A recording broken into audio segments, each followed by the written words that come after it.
ಅವನಿಗೇನೋ urgent ಕೆಲ್ಸ ಇತ್ತು, ಅದಕ್ಕೆ ಹೊರಗಡೆ ಹೋಗಿದ್ದಾನೆ ಅಂತ ನಿನ್ ಗಂಡ ಮನೆಯವ್ರ ಹತ್ರ ಬುರುಡೆ ಬಿಟ್ಬಿಟ್ರೆ ಈ ಮನೇಲಿರೋ ಪ್ರಾಣಿಗಳೆಲ್ಲ ಅದನ್ನೇ ನಂಬ್ಕೊಂಡ್ಬಿಡತ್ತೆ. ಆದ್ರೆ ಹೆಂಡತಿ ಮನ್ಸ್ ನೋಯಿಸ್ಬಾರ್ದು ಅಂತ ಲಕ್ಕಿ ಸಂಜೆನೆ ವಾಪಸ್ ಬಂದ್ಬಿಟ್ರೆ ಚಾನ್ಸೇ ಇಲ್ಲ. ನನ್ ಪ್ಲಾನ್ ಖಂಡಿತ ಸಕ್ಸಸ್ ಆಗೇ ಆಗುತ್ತೆ. ಒಂದ್ ವೇಳೆ ಬರೀ ಮನೆಯವ್ರು ಇದ್ದಿದ್ರೆ ಇದು ಸಕ್ಸಸ್ ಆಗುತ್ತೋ ಇಲ್ವೋ ಅನ್ನೋ ಡೌಟ್ ಇರ್ತಿತ್ತು. ಆದ್ರೆ ಹೊರಗಡೆ ಅವರೆಲ್ಲ ಬರ್ತಾ ಇದಾರೆ. ಜಾಸ್ತಿ ಹೊತ್ತು ಅವ್ರನ್ನ ವೇಟ್ ಮಾಡಿಸ್ಬಾರ್ದು ಅಂತ ನಾವೇ ಪ್ರೆಷರ್ ಹಾಕ್ಬೇಕು. ನಾವು ಪ್ರೆಷರ್ ಹಾಕಿದ್ರೆ ಡೌಟ್ ಬರಲ್ವೇನೆ?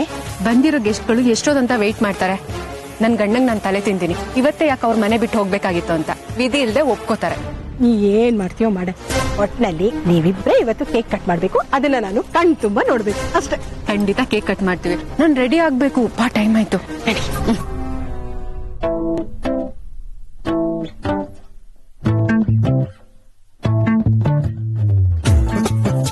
ಇದೇನತ್ತೆ, ಇವತ್ತು ನಿಮ್ ಮಗಳ ವೆಡ್ಡಿಂಗ್ ಆನಿವರ್ಸರಿ. ಖುಷಿಯಾಗಿರೋದ್ ಬಿಟ್ಟು ಚಿಂತೆ ಮಾಡ್ತಾ ಇದೀರಾ? ಕಣೆ, ನನಗ್ ಲಕ್ಕಿದೆ ಚಿಂತೆ ಆಗ್ಬಿಟ್ಟಿದೆ. ಅದಕ್ಕೆ ಅಂತ ನಿಮ್ ಮಗಳಿದ್ದಾಳೆ, ನೀವ್ ತಲೆ ಕೆಡ್ಸ್ಕೋಬೇಡಿ. ಇವಳಿಗೆ ಯಾವಾಗ್ಲೂ ತಮಾಷೆನೆ. ಇವತ್ ಯಾಕೆ ಲಕ್ಕಿ ಮನೆಯಿಂದ ಆಚೆ ಹೋಗ್ಬೇಕಾಗಿತ್ತು? ಲೇ ಗುಂಡಮ್ಮ, ಶುರುವಾಯ್ತು ಕಣ ನಿಮ್ಮಮ್ಮಂದು. ಇವ್ರು ಹೇಗ್ ಗೊತ್ತಾ, ಲಕ್ಕಿಗೆ ಇವ್ರು ಫೋನ್ ಮಾಡಲ್ಲ, ನನಗೆ ಹೇಳ್ತಾರೆ ಫೋನ್ ಮಾಡಿ ಕೇಳ್ಕೊಳ್ಳೆ, ಕಬಡ್ಡಿ ಆಟ ಚೆನ್ನಾಗ್ ಆಡ್ತಿದ್ದೇನಾ, ಏನು ಪೆಟ್ ಮಾಡ್ಕೊಂಡಿಲ್ವಾ, ಅದು ಇದು ಅಂತೆಲ್ಲ. ನಿನಗೆ ಅವ್ನ್ ಗಂಡ ಆದ್ರೂ ನಿಮ್ಮಮ್ಮಂಗ್ ಮಾತ್ರ ಚಿಕ್ಕ ಮಗು ತರ ನೋಡ್ತಾರ ಅವ್ನ. ನೋಡು, ಅತ್ತೆ ಅನ್ನೋದು ಇಲ್ಲ, ಸುಮ್ನೆ ಕಾಲೆಳಿತಾ ಇರ್ತಾಳೆ. ನೀನೇನ್ ತಡ್ಕಾಡ್ತಾ ಇದೀಯ ಅವಳು ಬೀರುಲಿ? ನಿಮ್ ಮಗಳಿಗೆ ಫಂಕ್ಷನ್ ಉಟ್ಕೊಳಕ್ಕೆ ಒಂದ್ ಒಳ್ಳೆ ಸೀರೆ ಹುಡುಕ್ತಾ ಇದೀವಿ. ಅವಳ ಆನಿವರ್ಸರಿ, ಅವಳಗ್ ಬೇಕಾದ ಸೀರೆ ಅವಳು ಉಟ್ಕೋತಾಳೆ ಬಿಡು. ನಂದೆಲ್ಲಿ ಇಡ್ಲಿ ಅಂತ ಯಾಕೆ ಸುಮ್ನೆ ತಲೆ ಹಾಕ್ತೀಯ ನೀನು? ಸೆಲೆಕ್ಟ್ ಮಾಡ್ಲಿ ಬಿಡಮ್ಮ. ಇವಳಿಗೆ ಬಿಟ್ರೆ ಇಡೀ ದಿವಸ ತಗೋತಾಳೆ ಸೆಲೆಕ್ಟ್ ಮಾಡಕ್ಕೆ. ಆಮೇಲೆ ತಾನ್ ಸೆಲೆಕ್ಟ್ ಮಾಡಿದ್ದು ಚೆನ್ನಾಗಿದ್ಯೋ ಇಲ್ವೋ ಅಂತ ಅವಳಿಗೆ ಡೌಟ್ ಬಂದ್ಬಿಡುತ್ತೆ. ಹೌದಾ? ನಿಮ್ಮಮ್ಮ ಹೀಗೆ ಕಣೆ, ಯಾವ್ದೋ ಸೀರೆಗೆ ಯಾವ್ದೋ ಬ್ಲೌಸ್ ಹಾಕೋತಾರೆ. ಮ್ಯಾಚಿಂಗ್ ಇದ್ರೆ ತಾನೆ ಚೆನ್ನಾಗ್ ಕಾಣಿಸೋದು, ಅರ್ಥನೇ ಮಾಡ್ಕೊಳಲ್ಲ ಹೇಳಿದ್ರೆ. ನನ್ ಕಾಲ ಮುಗೀತು ಕಣೆ. ಈಗೇನಿದ್ರು ನಿನ್ ಕಾಲ ನಡೀತಾ ಇದೆ, ನಡ್ಸ್ಕೋ. ಸುಮ್ನೆ ಬಾಯ್ ಮಾತಲ್ಲ ಹಾಗಂತೀರಾ, ನಾನ್ ನಡ್ಸಕ್ ಹೇಳ್ಬಿಡ್ತೀರಾ ನೀವು? ಈಗೇನು ಅವಳ ಹತ್ರ ನನ್ ಬಗ್ಗೆ ಕಂಪ್ಲೇಂಟ್ ಮಾಡ್ಬೇಕು ಅಂತನಾ? ಅಯ್ಯೋ, ಸುಮ್ನೆ ಏನೋ ತಮಾಷೆಗೆ ಹೇಳುತ್ತಪ್ಪ, ನೀವ್ಯಾಕೆ ಅದಕ್ಕೆ ರೇಗ್ತೀರಾ? ನಾನು ತಮಾಷೆಗೆ ಹೇಳಿದ್ನಮ್ಮ, ನೀನ್ ಯಾಕೆ ಬೇಜಾರ್ ಮಾಡ್ಕತೀಯ? ಗೀತಾ, ಇವತ್ತೆಲ್ಲ ನೀನ್ ಅವಳನ್ನ ಬಿಟ್ರು ನೀನ್ ಉಡ್ಬೇಕಾಗಿರೋ ಸೀರೆನ ಅವಳು ಸೆಲೆಕ್ಟ್ ಮಾಡಲ್ಲ ಬಿಡು. ಯಾಕ್ ಮಾಡಲ್ಲ? ನಮ್ ಗುಂಡಮ್ಮಂಗೆ ಈ ಮನೆ ಸೆಲೆಕ್ಟ್ ಮಾಡಿದ್ಯಾರೋ? ಲಕ್ಕಿ ಅಂತ ಒಳ್ಳೆ ಹುಡುಗನ ಹುಡುಕಿದ್ಯಾರೋ? ಮಾತುಕತೆ ಆಡಿದ್ಯಾರೋ? ಮದ್ವೆ ಮಾಡ್ಸಿದ್ಯಾರೋ? ಇದೆಲ್ಲ ಮರ್ತೋಯ್ತಾ? ನಾವ್ ಮಾಡಿದ್ ಯಾವ್ದು ಲೆಕ್ಕಕ್ಕೆ ಇಟ್ಕೋಬೇಡಿ ನೀವು. ಅಯ್ಯೋ ಯೋ ಯೋ, ಇಲ್ಲ ಅನ್ನಕ್ಕಾಗತ್ತಾ? ಇವಳೇ ಕಣೆ ನಿನ್ ಮದ್ವೆ ಮಾಡ್ಸಿದ್ದು. ಅಷ್ಟೇ ಯಾಕೆ, ಮದ್ವೆನಲ್ಲಿ ಗಟ್ಟಿ ಮೇಳ ಊದಿದ್ದು ಇವಳೇ. ಹೌದು ಬಿಡಿ ಮಂಗಳಪ್ಪಿಗೆ. ಹೂ ಕಣೆ ಗುಂಡಮ್ಮ, ನಾನ್ ಮಾಡಿದ್ದೆಲ್ಲ ಮರ್ತೋಗಿದೆ ನಿಮ್ಮಮ್ಮಂಗೆ.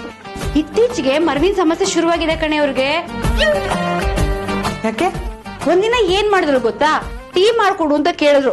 ನಾನು ಒಲೆ ಮೇಲೆ ಹಾಲಿಟ್ಟು ಆಚೆ ಕಡೆ ಕೆಲಸ ಮುಗಿಸ್ಕೊಂಡ್ ಬರೋಷ್ಟ್ರಲ್ಲಿ ಇವರೇ ಟೀ ಮಾಡ್ಬಿಟ್ಟಿದ್ದಾರೆ. ಸಕ್ಕರೆ ಬದಲು ಉಪ್ಪು ಹಾಕ್ಬಿಟ್ಟಿದ್ದಾರೆ. ಆಮೇಲೆ ನನ್ನನ್ನೇ ಬೈತಾರೆ, ಇದೇನೇ ಉಪ್ಪು ಹಾಕ್ಬಿಟ್ಟಿದ್ಯಾ ಟೀಗೆ ಅಂತ. ನೋಡೆ, ಆ ಟೀ ಮಾಡಿದಾಗೆಲ್ಲ ಈ ಮಾತು ಕೇಳ್ತಾನೆ ಇರ್ಬೇಕು ಅವಳು ನನ್ಗೆ. ಇಲ್ಲ ಕಣೆ ಗುಂಡಮ್ಮ, ಯಾವಾಗ್ಲೂ ಇದೇ ಕತೆ ನಿಮ್ಮಮ್ಮಂದು.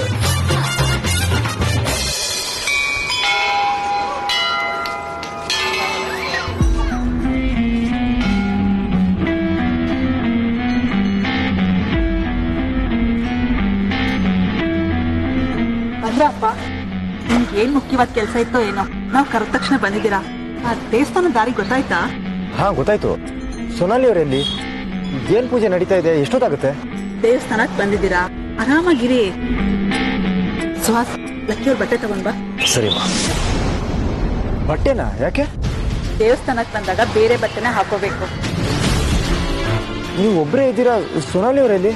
ಅವಳು ರೆಡಿ ಆಗ್ತಿದ್ದಾಳೆ, 5 ನಿಮಿಷ ಇನ್ನೇನ್ ಬಂದ್ಬಿಡ್ತಾಳೆ. ಇಲ್ಲಿ ಬರ್ತೀನಿ ಅಂತ ಹರಕೆ ಹೊತ್ಕೊಂಡಿದ್ದೀರಾ? ಹಾ, ದೊಡ್ಡ ಹರಕೆನೆ. ನಿಮ್ ಫ್ಯಾಮಿಲಿಯವರೇ ಸಾಕಿತ್ತಲ್ವಾ, ನಾನ್ ಯಾಕೆ? ಹಾಗೆಲ್ಲ ಹೇಳ್ಬಾರ್ದಪ್ಪ. ನಮ್ ಫ್ಯಾಮಿಲಿಯಲ್ಲಿ ನೀವು ಒಬ್ರು ಅಂತ ಫಿಕ್ಸ್ ಆಗಿದ್ದೀರಾ. ನಾವ್ ಏನೇ ಮಾಡಿದ್ರು ನೀವು ನಮ್ ಜೊತೆಲೇ ಇರ್ಬೇಕು. ಇದೆಲ್ಲ ಮೊದ್ಲೇ ಹೇಳ್ಬೇಕಲ್ವಾ? ನಾನು ಟೈಮ್ ಮಾಡ್ಕೊಂಡು ಬರ್ಬೇಕು. ಸಾರಿಪಾ, ಡೇಟ್ ಚೆನ್ನಾಗಿದೆ ಅಂತ ಹೇಳಿದ್ರು, ಅದಕ್ಕೆ ಸಡನ್ ಆಗಿ ಫಿಕ್ಸ್ ಮಾಡ್ಬಿಟ್ವಿ. ಹಿಂಗ್ ಮುಂದೆ ಹೀಗಾಗಲ್ಲ. ಸುಹಾಸ್, ಲಕ್ಕಿ ಅವರಿಗೆ ಡ್ರೆಸ್ ಕೊಡು. ಅತ್ತಿಯವರೇ ಈ ಡ್ರೆಸ್ನ ಹಾಕೊಂಡ್ ಬಂದ್ಬಿಡಿ. ಪೂಜೆಗೆ ಹೊಸ ಬಟ್ಟೆನಾ? ಇದೆಲ್ಲ ಯಾಕೆ? ಯಾವ ತರ ಪೂಜೆ ಇದು? ಅದೇನ್ ಪೂಜೆ ಅಂತ ನಿಮ್ಗೆ ಗೊತ್ತಾಗತ್ತೆ. ಈಗ ಮುಹೂರ್ತ ಮೀರೋಗ್ತಿದೆ, ಬೇಗ ರೆಡಿಯಾಗಿ ಬಂದ್ಬಿಡಿ. ಲಕ್ಕಿಯವರೇ, ಚೇಂಜಿಂಗ್ ರೂಮ್ಸ್ ಎಲ್ಲ ಇದೆ.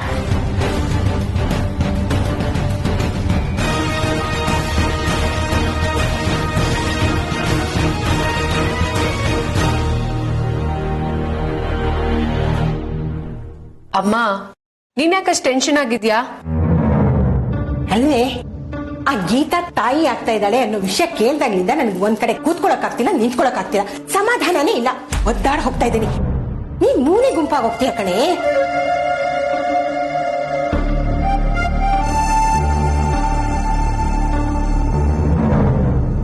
ಅದಕ್ ನಾನ್ ಬಿಡ್ತೀನಾ? ಪಿಂಕಿ, ಇವತ್ತಿನ ಪ್ರೋಗ್ರಾಮ್ ಅಲ್ಲಿ ಲಕ್ಕಿ ಇಲ್ಲದೆ ಇರೋ ಹಾಗೆ ಮಾಡಬಹುದು. ಆದ್ರೆ ಗೀತಾ ತಾಯಿ ಆಗ್ತಾ ಇರೋ ವಿಷಯನ ಎಲ್ಲರ ಮುಂದೆ ಹೇಳ್ತಾಳಲ್ಲ, ಅದನ್ನ ಹೇಗೆ ತಪ್ಸಕ್ಕಾಗತ್ತೆ? ಆ ಗೀತಾ ತಾನ್ ತಾಯಿ ಆಗ್ತಿದ್ದೀನಿ ಅಂತ ಒಳಗೆ ಸಂಭ್ರಮ ಪಡ್ತಿದ್ದಾಳೆ. ಇವತ್ತು ಆ ವಿಷಯನ ಎಲ್ಲಾರೆದ್ರು ಹೇಳ್ಬಿಡ್ತಾಳೆ. ಆ ಆನಂದ ನೋಡಕ್ಕೆ ನಾನು ಇಲ್ಲಿವರೆಗೂ ಬರ್ಬೇಕಾಗಿತ್ತಾ? ಹಾಗಾಗೋದಕ್ಕೆ ನಾನ್ ಬಿಡಲ್ಲ ಬಿಡು. ಅವಳು ತಾಯಿ ಆಗ್ತಿದ್ದೀನಿ ಅಂತ ಅಷ್ಟೊಂದ್ ಸಂತೋಷ ಪಡ್ತಿದ್ದಾಳಲ್ಲ, ಆ ಸಂತೋಷ ಅವಳಲ್ಲಿರಲ್ಲ. ಹಾಗ್ ಮಾಡ್ತೀನಿ. ಎಲ್ಲ ನೀನ್ ಅನ್ಕೊಂಡಂಗೆ ಆಗತ್ತಾ? ಆಗ್ಲೇಬೇಕು. ಏನಾಗತ್ತೋ ಏನೋ. ಅವಳು ತನ್ನ ಸಂತೋಷನ ಹಂಚ್ಕೋಬೇಕು ಅಂತ ತಾನೆ ಆ ಗಿರ್ಜಕ್ಕನ್ನ ಮಂಗ್ಳನ್ನ ಎಲ್ರನ್ನೂ ಇಲ್ಲಿ ಕರೆದಿರೋದು. ನೋಡು, ಅವರೆಲ್ಲ ಎಷ್ಟು ಖುಷಿ ಖುಷಿಯಾಗಿ ಓಡಾಡ್ತಾ ಇದಾರೆ ಅಂತ. ನಮ್ಗೆ ಖುಷಿನೇ ಇಲ್ಲ. ಮಾ, ನೀನು ಖುಷಿಯಾಗಿರೋ. ಒಂದೊಂದ್ಸಲ ಏನೇನಾದ್ರೂ ಮಾತಾಡಿ ನಿನ್ ಮನ್ಸನ್ನ ನೀನೇ ಹಾಳು ಮಾಡ್ಕೋತೀಯ. ಅಯ್ಯೋ, ನೀನ್ ಹೇಳ್ದಾಗ್ಲಿಂದ ನಾನ್ ಯಾರ ಹತ್ರನೂ ತುಟಿಕ್ ಪಿಟಿಕ್ ಅಂದಿಲ್ಲಮ್ಮ. ಆದ್ರೆ ಆ ಗೀತನ್ ಮುಖ ನೋಡಿದ್ರೆ ನನಗೆ ತಡ್ಕೊಳಕ್ ಆಗ್ತಾ ಇಲ್ಲ ಕಣೆ. ಆ ಗಿರ್ಜಕ್ಕ ನೋಡು ಎಷ್ಟು ಸಂಭ್ರಮ. ಅದೇ ಆ ಮಂಗ್ಳ ತಾನೇ ತಾಯಿ ಆಗ್ತಿದ್ದಾಳೇನೋ ಅನ್ನೋ ಹಂಗೆ ಖುಷಿ ಖುಷಿಯಾಗಿ ಓಡಾಡ್ತಾ ಇದ್ದಾಳೆ. ಮನೆ ಎಲ್ಲ ನೋಡ್ತಾ ಇದ್ರು ಹೊಟ್ಟೆ ಉರಿತಾ ಇದೆ ನಂಗೆ. ಮಾ, ಇದನ್ನೆಲ್ಲ ಮನ್ಸಲ್ಲಿ ಇಟ್ಕೊಂಡು ಅವ್ರ ಹತ್ರ ಎಡ್ವರ್ಟ್ ಆಗಿ ಮಾತಾಡ್ಬೇಡ.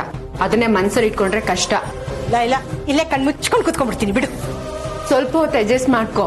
ಇನ್ ಸ್ವಲ್ಪ ಹೊತ್ತಲ್ಲೇ ನಂದು ದತ್ತ ಅವ್ರದ್ದು ವೆಡ್ಡಿಂಗ್ ಆನಿವರ್ಸರಿ ಸ್ಟಾರ್ಟ್ ಆಗುತ್ತೆ. ಅದನ್ನ ನೋಡಿ ಫುಲ್ ಖುಷಿ ಪಡು. ಹೌದೌದು, ಇವಳಿಗೆ ನನ್ ಬಗ್ಗೆ ಕೊಂಕಾಡ್ಲಿಲ್ಲ ಅಂದ್ರೆ ತಿಂದಿದ್ದನ್ನ ಜೀರ್ಣನೇ ಆಗಲ್ಲ ಅನ್ಸತ್ತೆ. ಹಾಗೆಲ್ಲ ಏನು ಇಲ್ಲ. ದಿನಕ್ 3 ಟೈಮು ಅಚ್ಚುಕಟ್ಟಾಗಿ ಊಟ ಮಾಡ್ತೀನಿ. ಯೋ ಇಲ್ಲಿ ಇವಳು ಮಾಡ್ತಾ ಇರೋದು ಇಷ್ಟೇ ಕಣೆ. ನೀನ್ ನಮ್ಮ ಮನೇಲಿ ನೋಡ್ಬೇಕು. ಯಾರ್ ಕೇಳಿದ್ರು ನನ್ ನಾದ್ನಿ ಮದ್ವೆ ಮಾಡ್ಸಿದ್ ನಾನೇ, ನನ್ ನಾದ್ನಿ ಮದ್ವೆ ಮಾಡ್ಸಿದ್ ನಾನೇ ಅಂತ ಊರೆಲ್ಲ ಕುಚ್ಕೊಂಡ್ ಬರ್ತಾಳೆ. ಅದೇನೋ ನಿಜ. ನರಸಿಂಹಣ್ಣ ನನ್ ಮಗ ಲಕ್ಕಿಗೆ ನಿಮ್ ಗೀತನ್ ತಂದ್ಕೋತೀನಿ ಅಂತ ಮಾತ್ ಕೊಟ್ಟಿದ್ರು. ಹಾಗಾದ್ರೆ ಮುಂದುವರ್ಸಿದ್ಯಾರು? ನಾನ್ ತಾನೆ. ಲೇ, ಈ ಪಿಂಕಿ ಏನ್ ಸಾಮಾನ್ಯದೋಳು ಅಂತ ಅನ್ಕೊಂಡ್ಯಾ? ಸ್ವಲ್ಪ ಮೆತ್ತಗ್ ಮಾತಾಡಿ. ಲೇ ಗುಂಡಮ್ಮ, ಆ ಪಿಂಕಿ ಎಂಥ ಛತ್ರಿ ಗೊತ್ತಾ? ನಾನ್ ಬಿಟ್ಬಿಡ್ತೀನ. ಅವಳು ಏನ್ ಪ್ಲಾನ್ ಮಾಡಿದ್ಲು ಗೊತ್ತಾ? ಲಕ್ಕಿನ ಅವಳು ಮದ್ವೆ ಮಾಡ್ಕೊಳ್ಬೇಕು ಅಂತ. ನಾನೇನ್ ಮಾಡ್ದೆ, ಈ ವಿಷಯ ಗೊತ್ತಾದ್ಮೇಲೆ ಅವಳನ್ನ ಮೀಟ್ ಮಾಡಿ ಅವಳ ತಲೆ ಕೆಡ್ಸಿ, ನೋಡು ನಿನ್ ದತ್ತನ ಮದ್ವೆ ಮಾಡ್ಕೊಂಡ್ರೆ ಆ ಮನೆಗೆ ದೊಡ್ಡ ಸೊಸೆ ಆಗ್ತೀಯಾ ಅಂದೆ. ಅವಳು ಯಾಮಾರ್ಬಿಟ್ಲು. ಹೆಂಗೆ ನಾನು ನಮ್ಮ ನಂಗೆ ಯಾವ ಸೀರೆನೂ ಇಷ್ಟ ಆಗ್ತಿಲ್ಲ ಕಣೆ. ಶಾಪಿಂಗ್ ಹೋಗೋಣವಾ? ಏನ್ ಬೇಕಾಗಿಲ್ಲ. ನೆನ್ನೆ ಲಕ್ಕಿಯವರು ನನ್ಗೊಂದ್ ಹೊಸ ಸೀರೆ ಗಿಫ್ಟ್ ಕೊಟ್ಟಿದ್ದಾರೆ ಆನಿವರ್ಸರಿಗೆ ಅಂತ. ಹೌದಾ? ಲಕ್ಕಿ ನಿಂಗೆ ಸೀರೆ ತೆಕ್ಕೊಟ್ಟಿದ್ದಾನ? ನೀನೇನ್ ಕೊಡ್ತಾ ಇದೀಯಮ್ಮ ಅವನಿಗೆ? ನಾನ್ ತಾಯಿ ಆಗ್ತಿದ್ದೀನಲ್ಲಮ್ಮ, ಇದಕ್ಕಿಂತ ಗಿಫ್ಟ್ ಬೇಕಾ ಅವ್ರಿಗೆ? ಹೌದೌದು. ನೋಡಮ್ಮ, ಆ ವಿಷಯನ ಹೇಳ್ಬೇಕಿವತ್ತು. ಹೇಳೇ ಹೇಳ್ತೀನಿ, ಅದೇ ಪ್ಲಾನ್ ಇರೋದ್ ನಂದು. ಹೌದು, ಲಕ್ಕಿ ಕೊಡ್ಸಿದ ಸೀರೆ ತೋರ್ಸೆ. ಇರಿ.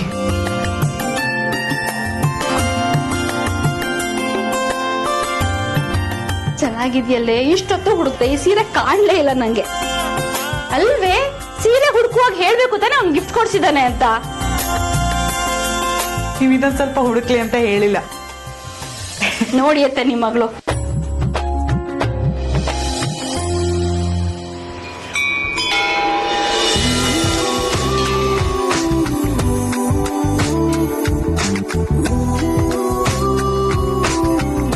ಲಕ್ಕಿ ರೆಡಿಯಾಗಿ ಬಂದ್ಬಿಟ್ರು.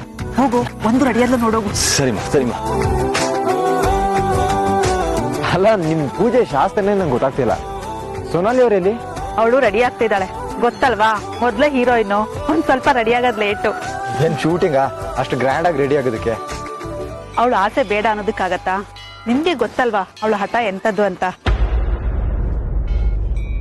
ನಾವು ಅವಳನ್ನ ತುಂಬಾ ಚೆನ್ನಾಗೇ ನೋಡ್ಕೊಳ್ತಾ ಇದ್ವಿ. ಆದ್ರೆ ಅವಳು ಸರಿನೇ ಆಗ್ಲಿಲ್ಲ. ನನಗೆ ದಿನ ಅವಳದೇ ಯೋಚನೆ ಆಗ್ಬಿಟ್ಟಿತ್ತು, ನನ್ ಮಗಳ ಪರಿಸ್ಥಿತಿ ಹೀಗಾಗ್ಬಿಡ್ತಲ್ಲ ಅಂತ. ಅವ್ರಿಗೆ ನನ್ನ ಪರಿಚಯ ಆದ್ಮೇಲೆ ಸರಿ ಹೋಗ್ಲಿಲ್ಲ ಅಂದ್ರೆ ಬೇರೆ ಡಾಕ್ಟರ್ ಹತ್ರ ತೋರ್ಸೋದು ಒಳ್ಳೇದು. ಅದು ಪ್ರಯೋಜನ ಇಲ್ಲಪ್ಪ. ಅವಳು ಚಿಕ್ಕ ವಯಸ್ಸಿಂದನೂ ಹಾಗೆ, ಅವಳ ಕ್ಯಾರೆಕ್ಟ್ರೇ ಹಾಗೆ. ಅವಳು ಅವ್ರ ಅಪ್ಪನ್ನ ತುಂಬಾ ಹಚ್ಕೊಂಡ್ಬಿಟ್ಟಿದ್ಲು. ಯಾವಾಗ ಹೊರಗೋದ್ರು ಅವಳನ್ನ ಜೊತೆಲೆ ಕರ್ಕೊಂಡು ಹೋಗ್ಬೇಕಾಗಿತ್ತು. ಒಂದ್ ವೇಳೆ ಅವಳ ಅಪ್ಪ ಅವಳನ್ನ ಬಿಟ್ಟೋದ್ರೆ ಅವಳು ಊಟ ಮಾಡ್ತಿದ್ದಿಲ್ಲ, ನಿದ್ದೆ ಮಾಡ್ತಿದ್ದಿಲ್ಲ, ಹಠ ಅಂದ್ರೆ ಹಠ ಮಾಡೋಳು. ಅವಳ ಅಪ್ಪ ಹೋದ್ಮೇಲೆ ಒಂಥರ ಡಿಪ್ರೆಷನ್ ಅವಳಿಗೆ. ಆಮೇಲೆ ಅವಳ ಬಿಹೇವಿಯರ್ ಅಲ್ಲಿ ತುಂಬಾ ಚೇಂಜಸ್ ಆಯ್ತು. ಯಾವಾಗ್ಲೂ ಒಬ್ಳೇ ಇರೋಳು. ಪ್ರತಿಯೊಂದಕ್ಕೂ ರೇಗಾಡ್ತಿದ್ಲು, ಕೂಗಾಡ್ತಿದ್ಲು, ಜನರ ಜೊತೆ ಸೇರ್ತಾನೆ ಇರ್ಲಿಲ್ಲ. ಆಗ್ಲೇ ಒಳ್ಳೆ ಡಾಕ್ಟರ್ನ ಕನ್ಸಲ್ಟ್ ಮಾಡಿದ್ರೆ ಇಷ್ಟೊಂದೆಲ್ಲ ಪ್ರಾಬ್ಲಮ್ ಆಗ್ತಾನೆ ಇರ್ಲಿಲ್ಲ. ಅದೇ ಅವಳು ನಿಧಾನವಾಗಿ ಬದಲಾಗ್ತಾಳೆ ಅನ್ನೋ ನಂಬಿಕೆ ನಮಗೂ ಇತ್ತು. ಅವಳ ಜೀವನದಲ್ಲಿ ಏನ್ ಸಮಸ್ಯೆ ಬರುತ್ತೋ, ಅವಳಾಗೆ ಏನ್ ತೊಂದರೆ ತಂದ್ಕೊಂತಾಳೋ ಅಂತ ನನಗೆ ಗಾಬರಿ ಆಗೋಗಿತ್ತು. ಅದಕ್ಕೆ ಈ ಸಮಸ್ಯೆಯಿಂದ ಮುಕ್ತಿ ಕೊಡುವಂತ ಈ ದೇವರಲ್ಲಿ ಬೇಡ್ಕೊಂಡಿದ್ದೆ. ಅಂತದ್ ಏನಾಗಿದೆ? It's okay, shall be fine. ಈಗ ಎಲ್ಲ ಸರಿ ಹೋಗ್ತಾ ಇದೆ. ನೀವು ಅವಳ ಜೀವನದಲ್ಲಿ ಬಂದ್ಮೇಲೆ ಸ್ಟೆಪ್ ಬೈ ಸ್ಟೆಪ್ ಎಲ್ಲ ಸರಿ ಹೋಗ್ತಾ ಇದೆ. ಆ ದೇವರಿಗೆ ನನ್ ಕೂಗ್ ಕೇಳಿಸ್ತು ಅಂತ ಅನ್ಸುತ್ತೆ. ಅದಕ್ಕೆ ನಿಮ್ಮನ್ನ ಕಳಿಸ್ಕೊಟ್ಟಿದ್ದಾನೆ. ಈ ಸಂಬಂಧ 100 ಕಾಲ ಹೀಗೆ ಇರ್ಲಿ, ನನ್ ಮಗಳು ಬಾಳು ಬಂಗಾರ ಆಗ್ಲಿ ಅಂತ ಈ ಪೂಜೆ ಇಟ್ಕೊಂಡಿರೋದು. ಇದು ಅಂತಿಂತ ಪೂಜೆ ಅಲ್ಲ.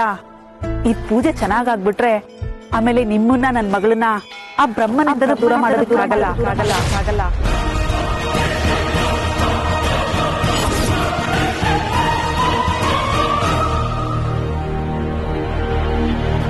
ಈ ಮನೇಲಿ ನಾನ್ ನೋಡಿ ಸಂತೋಷ ಪಡುವಂತದ್ದು ನಡೆಯೋದು ಗ್ಯಾರಂಟಿನೇನೆ.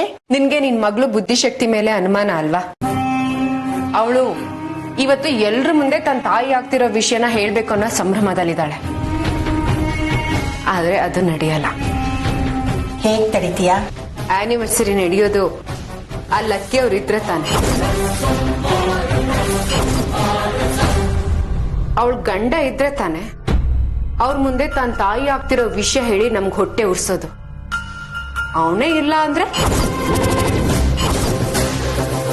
ಹಾಗಾದ್ರೆ ಹೊರಗಡೆ ಹೋಗಿರೋ ಲಕ್ಕಿ ಮತ್ತೆ ವಾಪಸ್ ಬರಲ್ವಾ? ಬರ್ತಾರೆ, ಆದ್ರೆ ಈಗ ಬರಲ್ಲ. ಅಮ್ಮ, ಅವ್ರಿಗೆ ಎಲ್ಲಿ ಹೋಗಿದ್ದಾರೆ ಅಂತ ನನಗ್ ಬಿಟ್ರೆ ಈ ಮನೆಯಲ್ಲಿ ಬೇರೆ ಯಾರಿಗೂ ಗೊತ್ತಿಲ್ಲ. ಆ ಲಕ್ಕಿನ ಎಂತ ಪ್ರಾಬ್ಲಮ್ ಅಲ್ಲಿ ಸಿಕ್ಕಾಕ್ಸಿದೀನಿ ಅಂದ್ರೆ ಅದ್ರಿಂದ ಅವ್ನು ಹೊರಗಡೆ ಬರೋಕ್ಕಾಗದೆ ವಿಲವಿಲ ಅಂತ ಒದ್ದಾಡ್ಬೇಕು. ಆ ಗೀತಾ ಖುಷಿಯಿಂದ ಬೀಗ್ತಾ ಇದ್ದಾಳಲ್ವಾ, ಈ ವಿಷಯ ಕೇಳಿದ ತಕ್ಷಣ ಅಲ್ಲೇ ಕುಸ್ತು ಬೀಳ್ಬೇಕು. ನೋಡಿದ್ಯಾ, ಒಂದೇ ಬಾಣದಲ್ಲಿ 2 ಹಕ್ಕಿ. ಹೇಗೆ? ಮನೇಲೆಲ್ಲೂ ಕಾಯ್ತಿದ್ದಾರೆ ಅಂತ ಅವನು ವಾಪಸ್ ಬಂದೇ ಬಿಟ್ರೆ ಸಾಧ್ಯನೇ ಇಲ್ಲ. ಈಗ ಇಲ್ಲಿ ಏನೇನ್ ನಡೆಯುತ್ತೆ ಅನ್ನೋದನ್ನಾದ್ರೂ ಹೇಳೇ, ನನಗೆ ಸ್ವಲ್ಪ ಕ್ಲಾರಿಟಿ ಸಿಗುತ್ತೆ. ಇಲ್ಲಿ ನಡೆಯೋದು ಒಂದೇ, ಅದು ನಿನ್ ಮಗಳು ವೆಡ್ಡಿಂಗ್ ಆನಿವರ್ಸರಿ. ಅದನ್ನ ನೋಡಿ ಖುಷಿ ಪಡು.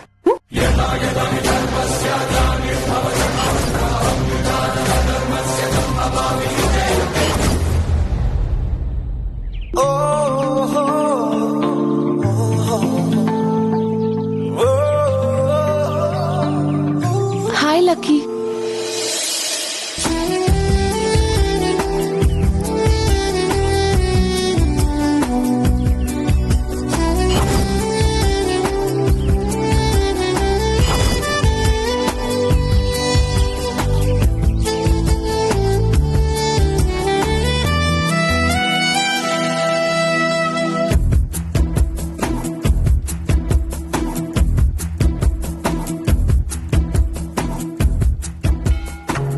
ಥ್ಯಾಂಕ್ಸ್, ನನ್ ಮಾತಕ್ಕೆ ಬೆಲೆ ಕೊಟ್ಟು ಇಲ್ಲಿವರೆಗೂ ಬಂದಿದ್ದಕ್ಕೆ. ನೀವು ತುಂಬಾ ಚೆನ್ನಾಗಿ ಕಾಣಿಸ್ತಾ ಇದ್ದೀರಾ. ಆಕ್ಚುಲಿ ಡೈಲಿ ನಾರ್ಮಲ್ ಆಗಿ ಕಾಣಿಸ್ತಾ ಇದ್ದೀರಿ, ಇವತ್ತು ಎಕ್ಸ್ಟ್ರಾರ್ಡಿನರಿ ಆಗಿ ಕಾಣಿಸ್ತಾ ಇದ್ದೀರಾ. ಟ್ರೆಡಿಷನಲ್ ವೇರ್ ನಿಮ್ಗೆ ತುಂಬಾ ಚೆನ್ನಾಗಿ ಸೂಟ್ ಆಗುತ್ತೆ. ಯಾಕೆ ಸೈಲೆಂಟ್ ಆಗಿದ್ದೀರಾ? ಫಸ್ಟ್ ಟೈಮ್ ನನಗೆ ಕಾಂಪ್ಲಿಮೆಂಟ್ ಕೊಟ್ರಿ ಅಲ್ಲ, ಅದಕ್ಕೆ ತುಂಬಾ ಖುಷಿ ಆಯ್ತು. ಇನ್ಫ್ಯಾಕ್ಟ್ ತುಂಬಾನೇ ಖುಷಿ ಆಯ್ತು. ಯಾಕೆ? ಇವತ್ತು ತುಂಬಾ ಚೆನ್ನಾಗಿ ರೆಡಿ ಆಗಿದ್ದೀರಾ ಅಂತನಾ? ನೀವು ತುಂಬಾ ಚೆನ್ನಾಗಿ ಕಾಣ್ತಿದ್ದೀರಾ. ಬೇಕಾದ್ರೆ ಮಿರರ್ ಒಂದ್ಸಲ ನೋಡ್ಕೊಳ್ಳಿ. ಕಬಡ್ಡಿ ಪ್ಲೇಯರ್ ಮಿರರ್ ಮುಂದೆ ನಿಂತ್ಕೊಂಡ್ರೆ ಅಷ್ಟೇ, ಆಮೇಲೆ ಅದೆಲ್ಲ ನಮ್ಗೆ ಸೂಟ್ ಆಗಲ್ಲ. ನಮ್ದೇನಿದ್ರು ಗ್ರೌಂಡಲ್ಲೇ. ನೀವ್ ನೋಡ್ಕೊಂಡಿಲ್ಲ ಅಂದ್ರೂ ಪರವಾಗಿಲ್ಲ, ನಾನ್ ನೋಡ್ತಿದ್ದೀನಲ್ವಾ, ತುಂಬಾ ಚೆನ್ನಾಗಿ ಕಾಣ್ತಿದ್ದೀರಾ. ನಮ್ಮಂತವ್ರನ್ನ ತುಂಬಾ ಜನ ನೋಡಿರ್ತೀರ ಬಿಡಿ. ಆದ್ರೆ ಯಾರು ನನ್ನ ನಿಮ್ಮಷ್ಟು ಇಂಪ್ರೆಸ್ ಮಾಡ್ಲಿಲ್ಲ.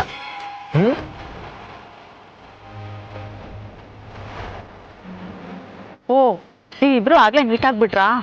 ಇವಳನ್ನ ರೆಡಿ ಮಾಡ್ಸೋದಕ್ಕಿಂತ ಇವ್ ಕೇಳಿದ ಕ್ವಶನ್ಗೆ ಆನ್ಸರ್ ಮಾಡಿ ಮಾಡಿ ಸಾಕಾಗೋಯ್ತು. ಲಕ್ಕಿ ಅವ್ರು ಯಾಕೆ ಇನ್ನೂ ಬಂದಿಲ್ಲ, ಅವ್ರು ಯಾಕೆ ಫೋನ್ ಪಿಕ್ ಮಾಡ್ತಿಲ್ಲ ಅಂತ ನನ್ನ ತಲೆ ತಿನ್ಬಿಟ್ಲು. ಹಾ, ಅವ್ರು ಬಂದಿದಾರಲ್ವಾ, ಸುಮ್ಮನೆ ಇರ್ ನೀನು. ಇಷ್ಟೊತ್ತವರೆಗೂ ಅವ್ರು ಬಂದಿಲ್ಲ ಅಂತ ಟಾರ್ಚರ್ ಕೊಡ್ತಿದ್ದೆ. ನೋಡಪ್ಪ ಲಕ್ಕಿ, ನೀವೆಷ್ಟೇ ಬ್ಯುಸಿ ಇದ್ರು ಅವ್ಳು ಕಾಲ್ ಮಾಡಿದ ತಕ್ಷಣ ಅವ್ರ ಕಾಲ್ನ ಪಿಕ್ ಮಾಡಿ ದಯವಿಟ್ಟು. ಸರಿ ಸರಿ ಸರಿ, ನೀವಿಬ್ರು ಮಾತಾಡ್ತೀರಿ, ನಂಗೊಂದು ಸ್ವಲ್ಪ ಕೆಲಸ ಇದೆ. ಏನ್ ಪೂಜೆ, ಯಾಕೆ ಈ ತರ ಡ್ರೆಸ್ ಹಾಕ್ಸಿದ್ದಾರೆ? ಏನಾಗಿದೆ, ಚೆನ್ನಾಗಿ ಕಾಣ್ತಿದ್ದೀರಲ್ಲ. ನೀವ್ ಹೂ ಅಂದ್ರೆ ಒಬ್ಬ ಪ್ರೊಡ್ಯೂಸರ್ನ ಒಪ್ಪಿಸ್ತೀನಿ. Romantic script, abroad shooting. ನನಗೆ ಶೂಟಿಂಗ್ ಎಲ್ಲ ಇಂಟ್ರೆಸ್ಟ್ ಇಲ್ಲ. ನೀವು ನೋಡಿದ್ರೆ ಮದ್ವೆ ತರ ರೆಡಿ ಆಗಿದ್ದೀರಾ. ಹೌದು, ನಿಮ್ಮಮ್ಮ ಫೋನ್ ಮಾಡಿ ಪೂಜೆ ಇದೆ ಬನ್ನಿ ಅಂತ ಹೇಳಿದ್ರು. ಇಲ್ಲಿ ನೋಡಿದ್ರೆ ಪುರೋಹಿತರೆಲ್ಲ ಇದ್ದಾರೆ. ಆಕ್ಚುಲಿ ಏನ್ ನಡೀತಾ ಇದೆ? ಒಳ್ಳೆ ದಿವಸ ಅಂಡ್ ಮುಹೂರ್ತ ಇತ್ತು ಅಂತ ಸಡನ್ ಆಗಿ ಫಿಕ್ಸ್ ಮಾಡ್ಬಿಟ್ರು. ನಿಮಗ್ ಟೈಮ್ ಮಾಡ್ಕೊಂಡ್ ಬರೋದು ಕಷ್ಟ ಆಯ್ತೇನೋ, ಐ ಆಮ್ ಸಾರಿ. ನಿಮ್ಮನೆ ಪೂಜೆಗೆ ನಾನ್ ಯಾಕೆ ಹೇಳಿ? ಅಂದ್ರೆ ನಮ್ಮ ಮನೇಲಿ ಯಾವ ಫಂಕ್ಷನ್ ಮಾಡೋದಿಲ್ಲ. ನಾನೇ ಯಾಕೆ ಇರ್ಬೇಕು? ನನ್ನ ಲೈಫಲ್ಲಿ ನಾನು ಇಷ್ಟು ಪೀಸ್ಫುಲ್ ಆಗಿದ್ದೀನಿ ಅಂದ್ರೆ ಅದಕ್ಕೆ ಕಾರಣ ನೀವೇ. ಕೆಟ್ಟ ದೃಷ್ಟಿಲಿ ನೋಡೋ ಜನ ಮಧ್ಯ ಒಳ್ಳೆ ದೃಷ್ಟಿಲಿ ನೋಡ್ತಾರೆ ಅಂತ ಗೊತ್ತಾಗಿದ್ದು ನೀವ್ ಬಂದ್ಮೇಲೆ. ವಿತೌಟ್ ಎನಿ ಎಕ್ಸ್ಪೆಕ್ಟೇಷನ್ಸ್ ನೀವ್ ನನಗ್ ಹೆಲ್ಪ್ ಮಾಡಿದ್ರಿ. ಆಮೇಲೆ ಒಳ್ಳೆ ಫ್ರೆಂಡ್ ಆದ್ರಿ. Your precious gift to me. ನಾನು ಯಾವತ್ತೂ ನಿಮ್ಮನ್ನ ಮಿಸ್ ಮಾಡ್ಕೊಳ್ಳೋದಕ್ಕೆ ಇಷ್ಟಪಡಲ್ಲ. ಇನ್ ಕೇಸ್ ಮಿಸ್ ಮಾಡ್ಕೊಂಡ್ರೆ ಅವತ್ ನಾನು ಇರೋದಿಲ್ಲ.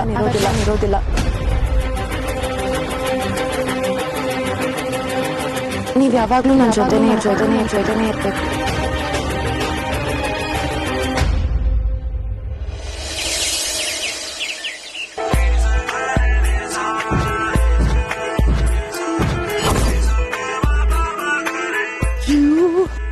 ನೋಡಿದ್ರಾತೆ, ಅದಕ್ಕೆ ಹೇಳೋದು ಸಂಪಿಗೆ ದಿಬ್ದವರು ದೊಡ್ಡ ಮನೆಯವರು ಅಂತ.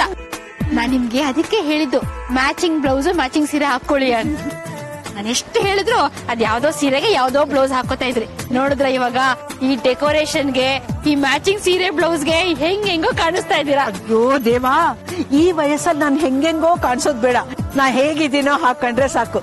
ಅದೇ ನೀನ್ ನೋಡು, ಒಳ್ಳೆ ಪಟ್ಟದ ಗೊಂಬೆ ತರ ಕಾಣಿಸ್ತಾ ಇದೆಯಾ, ಎಷ್ಟು ಮುದ್ದಾಗಿ. ನಮ್ಮತ್ತೆ ನನ್ನ ಹೊಗಳ್ಬಿಟ್ರಪ್ಪ ಅಪರೂಪಕ್ಕೆ.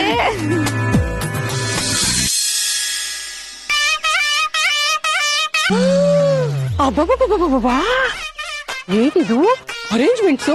ಇದೇನ್ ವೆಡ್ಡಿಂಗ್ ಆನಿವರ್ಸರಿ ಪಾರ್ಟಿನಾ ಅಥವಾ ಮದ್ವೆನಾ? ಸೂಪರು. ಏನು ಎಲ್ರು ನನ್ನನ್ನೇ ನೋಡ್ತಾ ಇದ್ದಾರೆ, ಯಾಕಿರ್ಬೋದು? ಸೀರೆ ಸರಿ ಬಿಟ್ಕೊಂಡಿಲ್ವಾ?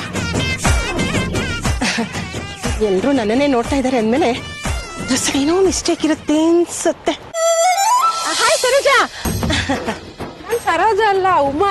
ಅಯ್ಯೋ ಹೌದಾ, ನೀವು ಸರೋಜಾ ತಾನೆ? ನಾನು ಸರೋಜಾ ಅಲ್ಲ. ಅಯ್ಯೋ ಏನೋ ಕನ್ಫ್ಯೂಷನ್. ಇರ್ಲಿ ಬಿಡಿ. ನಾನು ಗೊತ್ತಾನೆ ಜಲ್ಜಾ, ಪಿಂಕಿ ಅವರಮ್ಮ. ಹೇಗಿದೆ ನನ್ನ ಸೀರೆ? ಸೀರೆ ಏನೋ ಚೆನ್ನಾಗಿದೆ, ಆದ್ರೆ ನಿಮಗ್ ಸೂಟ್ ಆಗ್ತಾ ಇಲ್ಲ. ಹಾಗ ಹೊಟ್ಟೆ ಕಿಚ್ಚು ಜನಕ್ಕೆ ಚೆನ್ನಾಗಿರೋರ್ನ ಕಂಡ್ರೆ. ನಡೀರಿ ಒಳಗೆ ನಡೀರಿ.